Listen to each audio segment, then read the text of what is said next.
नमस्कार दोस्तों, कपिल तंत्र में आपका बहुत बहुत स्वागत है।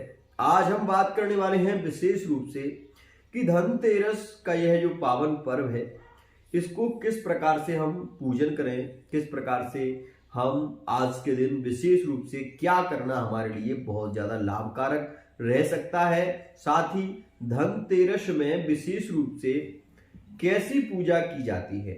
आइए मित्रों, मैं आज आपको सबसे पहले तो विशेष रूप से आज आपको ये बताने वाला हूं कि आज आपका विशेष रूप से पूजन किस प्रकार से पूजन किया जाएगा, कौन सी वो विधि है जिसको करने से बहुत ही शीघ्रता से लक्ष्मी की वृद्धि होती है, और कौन से वो पाठ है जिनको करने से लक्ष्मी शीघ्रता से भगवान नारायण के सहित आपके गृह में विराजमान होती है। मित्रों, आज के दिन विशेष रूप से रविवार का दिन रहने वाला है। तुला राशि के सूर्य हैं, साथ ही कन्या राशि में चंद्रमा भ्रमण कर रहे हैं। साथ ही मित्रों, मैं आपको बता दूं, यह त्रयोदशी तिथि और उत्तरा फाल्गुनी जो नक्षत्र है वह भी सूर्य का ही नक्षत्र माना जाता है। मित्रों, इसमें विशेष रूप से जो सूर्य है ये बहुत ज्यादा बली होता है। मित्रों, सूर्य सूर्य मथेन्दु रुच्च पदवी, सूर्य क्या देगा? शौर्य देगा, धन विद्या ऐश्वर्य की प्राप्ति सूर्य के कारण ही होती है। एक बात आप अवश्य ही नोटिस कर लें कि मित्रों, जब भी दीपावली होती है उस समय में तुला राशि का ही तो चंद्रमा होता है और तुला राशि में ही सूर्य भ्रमण करते हैं। मित्रों, आखिर ऐसा क्यों है? मित्रों, आखिर ऐसा ही क्यों है कि तुला राशि में ही जब सूर्य आते हैं तभी दीपावली का पावन पर्व मनाया जाता है। मित्रों, तुला राशि में सूर्य नीचस्थ स्थिति में होते हैं, क्यों? इसका भी एक बहुत ही प्रमाणिक सूत्र है। मित्रों, आपको ये पता होगा कि जो तुला राशि है वो एक राशिगत यदि हम सूत्र देखें तो तुला मतलब होता है भार को मापना। मित्रों, तुला का मतलब होता है समानता और समान भाव।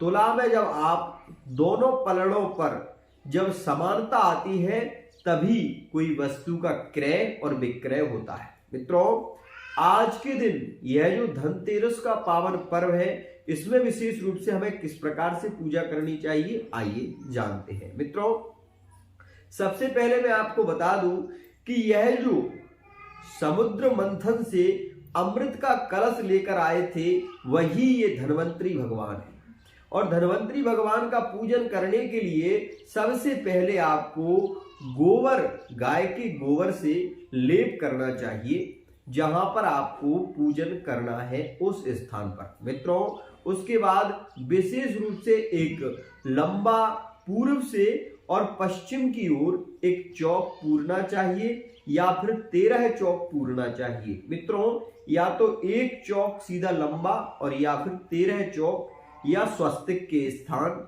वो भी आटे से। मित्रों, जो सूखा आटा होता है उससे 13 स्वस्तिक बना लें। स्वस्तिक बनाने के बाद मित्रों, विशेष रूप से किसी नदी की रज होनी चाहिए, चाहे वो गंगा की हो, चाहे यमुना की हो, या फिर मित्रों किसी नदी की हो, वो रज आप लेकर आए। रज का मतलब होता है वहां की समुद्र की मिट्टी। तो मित्रों, उस मिट्टी को आप रखें। मिट्टी के ऊपर आपको गुलाब के फूल थोड़े थोड़े से रखना है, क्योंकि भगवान नारायण की उपमा कमल से दी गई है। और मित्रों, आपने ये सुना भी होगा कि नव कंच लोचन ये जो आता है ना, ये विशेष रूप से भगवान नारायण के लिए प्रयोग किया जाता है। और कमला, कमला कौन है? लक्ष्मी जी। इसलिए विशेष रूप से या तो कमल या गुलाब के फूल की पंखुड़ी 13 स्थान पर रखना चाहिए। उसके बाद मित्रों, तेल के 13 दीपक बनाना चाहिए और विशेष रूप से उनकी जो बत्ती हो वो पश्चिम दिशा की ओर होनी चाहिए। मित्रों, इन 13 दीपों को आप एक साथ ही प्रज्वलित करेंगे, लेकिन उससे पहले आपको क्या करना है? एक पाटे पर लक्ष्मी नारायण का चित्रपट हो या फिर लक्ष्मी नारायण का कोई फोटो हो, क्योंकि आपने ये देखा होगा, सीरियल में देखा होगा कि भगवान धन्वंतरी अमृत का कलश लेकर आए थे, इसलिए इस दिन विशेष रूप से कोई ना कोई नई वस्तु अवश्य ही ली जाती है।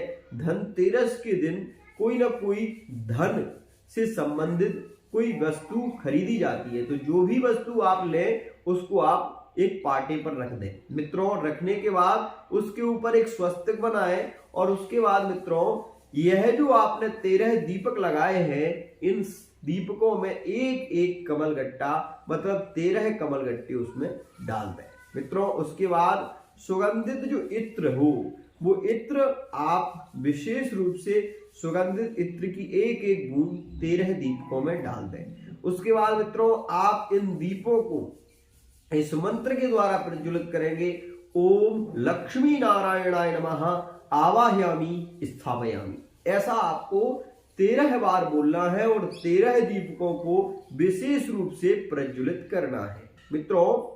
जब यह दीप प्रज्वलित हो जाएंगे उसके बाद विशेष रूप से आपको रोली, चंदन, अक्षत इत्यादि से पूजन करना है। जैसे कि किसी व्यक्ति विशेष का, या जब आप ठाकुर जी के स्नान कराते हैं तो उनको चंदन भी लगाते हैं, इत्र भी लगाते हैं।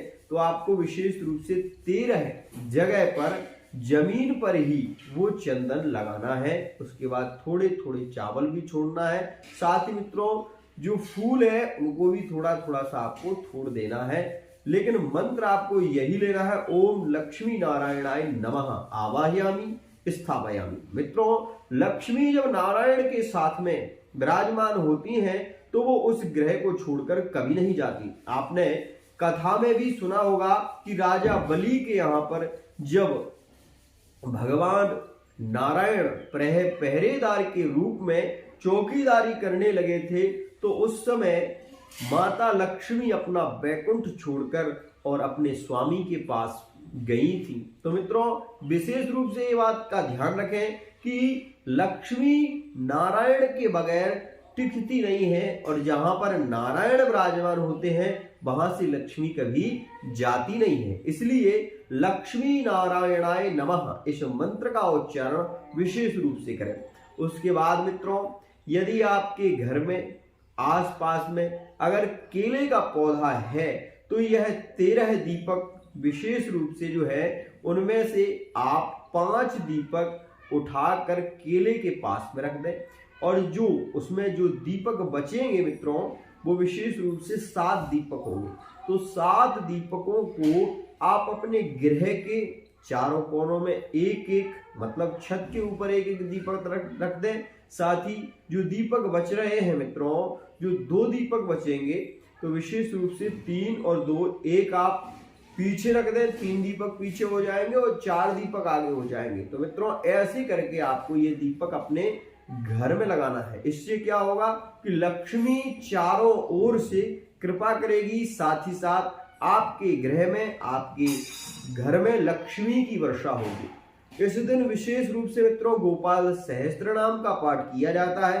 अगर आप गोपाल सहस्त्र नाम का पाठ कराना चाहते हैं तो हमारे नंबरों पर संपर्क कर सकते हैं। साथ ही यदि आप पाठ स्वयं करना चाहते हैं तो लक्ष्मी सूक्त, श्री सूक्त, पुरुष सूक्त, विशेष रूप से गोपाल सहस्त्रनाम और कनक धारा स्तोत्र का पाठ बहुत ही ज्यादा आज के दिन लाभकारी होता है। आज के लिए मित्रों इतना ही। आशा करता हूं ये वीडियो आपको बहुत पसंद आएगी। अगर वीडियो पसंद आती है तो इस नए चैनल को सब्सक्राइब करें, साथ ही इस चैनल को जो लिंक है इसको आप शेयर भी करें। आज के लिए इतना ही।